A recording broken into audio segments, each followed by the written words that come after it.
hablar de economía como todos los viernes a esta hora con Roberto Cuchetti, economista de Portfolio.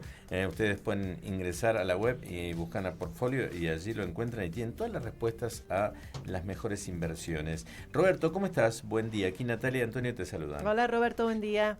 Buen día, Natalia, Antonio, ¿cómo están? Bien, muy bien. Aquí terminando la semana y bueno, el tema del dólar, vimos que empezó a bajar el blue y a achicarse la brecha, el oficial que pasó los 1.000 pesos, ahora los dólares financieros que han subido un poquito.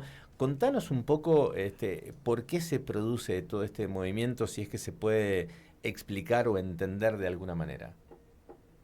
Sí, perfecto. Bueno, los dólares financieros y también el dólar blue experimentaron en los últimos 2 meses aproximadamente una fuerte baja, algo que nosotros veníamos esperando y que lo veníamos charlando un poco todos los viernes.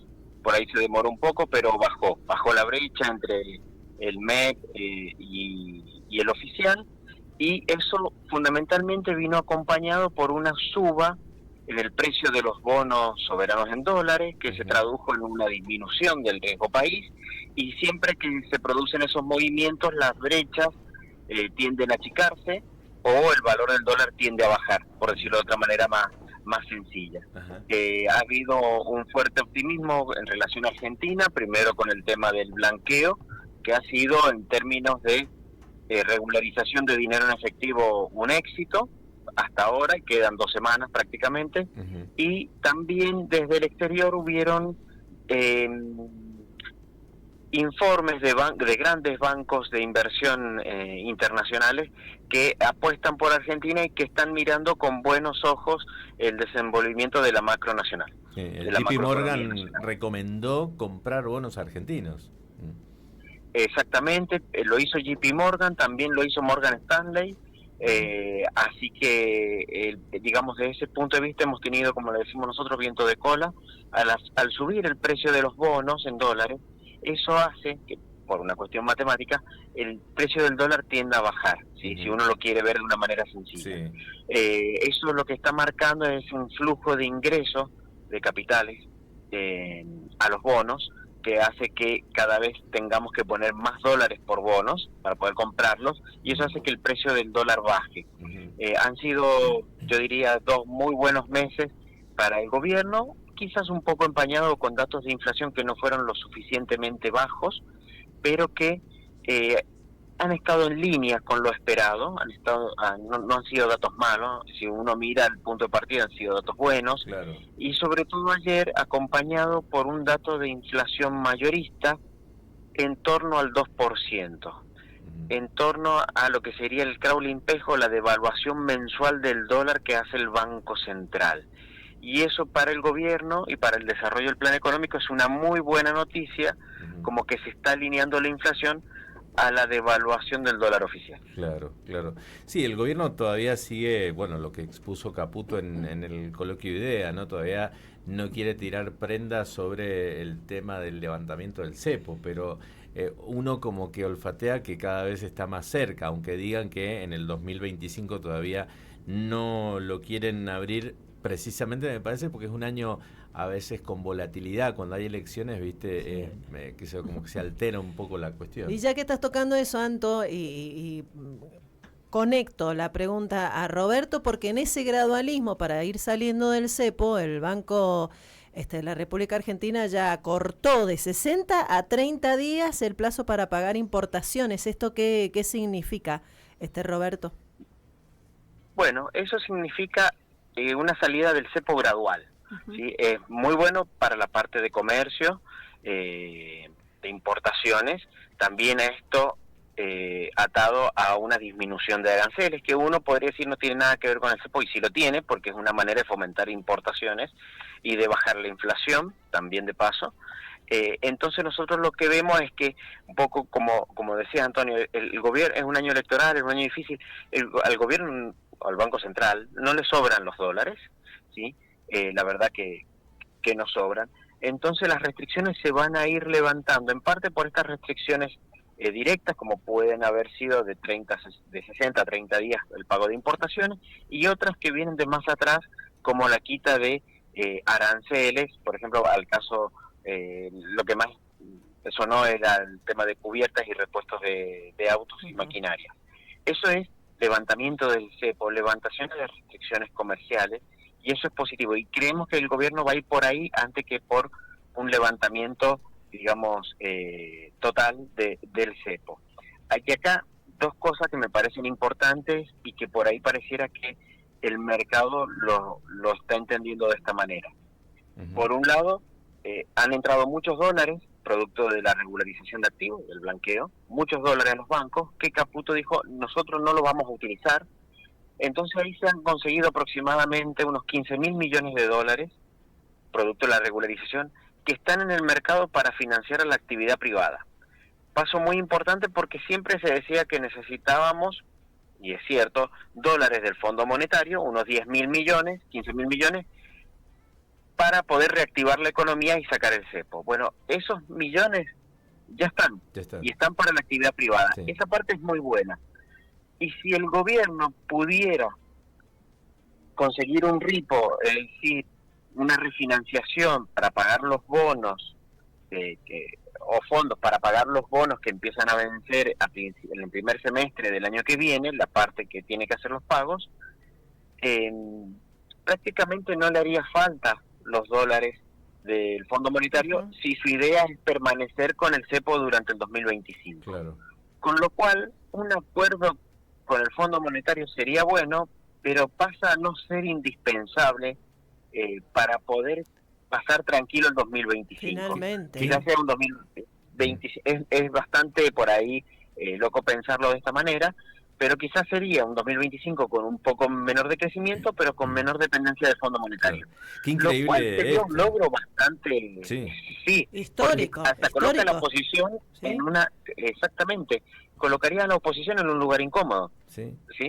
Entonces, estos 15.000 millones de regularización del blanqueo, y Caputo al haber dicho, el gobierno no lo va a utilizar para financiarse ni financiar los pagos, acá hay 15.000 millones para la economía real. De hecho, muchas empresas, sobre todo las relacionadas con el segmento de energía, están realizando colocaciones muy importantes a tasas muy bajas en el mercado de capitales todas las semanas, y para los que buscamos mejores rendimientos para los inversores se nos está haciendo bastante difícil encontrar buenos rendimientos en este contexto. Claro, sí, es increíble porque esto era impensado, porque dependíamos de si el Fondo Monetario nos ayudó o no, y ahora no tener que depender es una gran noticia. Sí, es una gran noticia. Y además otra de las cosas que bueno, yo mencioné algo esta mañana en la editorial, no sé si coincidís, también falta, digamos, que haya una confianza empresaria y que apuesten por la economía argentina, que empiecen a invertir y a mover ese dinero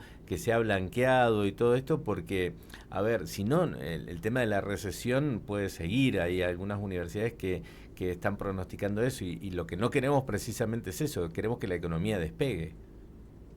Sí, bueno, ahí, con respecto a eso, Antonio, es un punto complicado, a veces la reactivación tan rápida, por el siguiente camino. Como le decía recién, las empresas de energía están invirtiendo, están buscando financiamiento en el mercado de capitales por montos significativos y a buenas tasas, que eso se vuelca inmediatamente a lo que necesitan hacer, ya sea en Vaca Muerta, en alguna construcción de central. Eso se vuelca, quizás no alcanza a mover todo, pero también hay que considerar que buena parte de las inversiones se definen al menos 1 o 2 años antes, ¿sí? Y recién estamos arrancando. Entonces, las inversiones del 2024, sobre todo en grandes proyectos, se han definido entre el 22 y el 23. ¿Sí? Probablemente empecemos a ver un repunte en tema de inversiones que ayude a traccionar el nivel de actividad hacia el 2025-26. Y ahí hay que tener un poco de paciencia para lo que son grandes proyectos, ¿no? Las multinacionales definen sus inversiones al menos un año antes, aún sean inversiones pequeñas. Entonces ahí es donde hay que tener un poco de paciencia. El campo, por ejemplo, también son inversiones de un año para otro, por ahí, pero creemos que la recuperación de salarios con esta inflación bajando va a ser gradualmente va a ir mejorando gradualmente, quizá lento, pero va a ir mejorando y va a ir ayudando a traccionar el consumo. El año que viene se empieza a reactivar la obra pública, entonces creemos que si bien no va a ser un boom de actividad, no van a ser, que la actividad no va a crecer a tasas chinas, va a traccionar de una manera que se va a sentir en la economía doméstica en términos generales. Una última de mi parte, y ayer nos enterábamos que Mendoza, el gobierno de Mendoza, en consonancia con lo que está haciendo y armando y las ideas que tiene el presidente, Mendoza bajó impuestos a clínicas y hospitales privados. Bajarán, dice la noticia, a tasa cero la alícuota de ingresos brutos de los servicios de internación. También anunciaron una baja al 0,5 en el resto de las actividades relacionadas con la salud. ¿Qué significa esto para estas también empresas privadas? Porque hay que decirlo claramente, son empresas privadas que van a recibir este beneficio. Bueno, nosotros creemos que los impuestos provinciales y entre ellos el impuesto a los ingresos brutos son uno de los impuestos más distorsivos y dañinos de la actividad, porque en muchos casos, y pasa en la provincia, están alcanzados con un 4% de la alícuota sobre las ventas, ni siquiera sobre la ganancia. Yo puedo estar teniendo pérdidas y puedo estar teniendo que pagar ingresos brutos, ¿sí? Creemos que son impuestos muy distorsivos que generan una cadena de sobrecostos completamente innecesaria y dañina para la economía, y creemos que es muy positivo que la provincia haya anunciado eso, que vaya en ese sendero de ir reduciendo este impuesto, porque la verdad es que no agrega ningún valor, distorsiona, y son costos que hacen que la población pague servicios o productos más caros de lo que deberían. Uh-huh. ¿Sí? Entonces, para los consumidores creemos que en el mediano plazo es una buena noticia, para las empresas obviamente también, y sin lugar a duda el poder ir destrabando de cargas al sector privado es positivo. Uh-huh. ¿Sí? Es positivo porque creemos que si la economía se empieza a reactivar, no pensemos también en grandes inversores, en grandes dueños de sectores, por ejemplo, de salud, sino también hay muchos profesionales que tienen sus emprendimientos quizás medianos, que también cuesta mucho la formalidad un poco por este punto, y quizás hasta ingresos brutos es uno de los factores decisivos. Uh-huh. Clarísimo. Bien, Roberto, te agradecemos muchísimo, te mandamos un abrazo grande y un muy feliz fin de semana. Bueno, muchas gracias para todos y un saludo para todas las madres que nos están escuchando. Que pasen un muy lindo día el domingo. Dale, muchas gracias. Que estés muy bien. Gracias. Adiós, hasta luego. Ahí estaba Roberto Cuchetti, economista de Portfolio, explicándonos todo esto, ¿no? La verdad que, un buen análisis con las distintas perspectivas que hay hacia futuro y lo que está pasando ahora. Estaba viendo algunas imágenes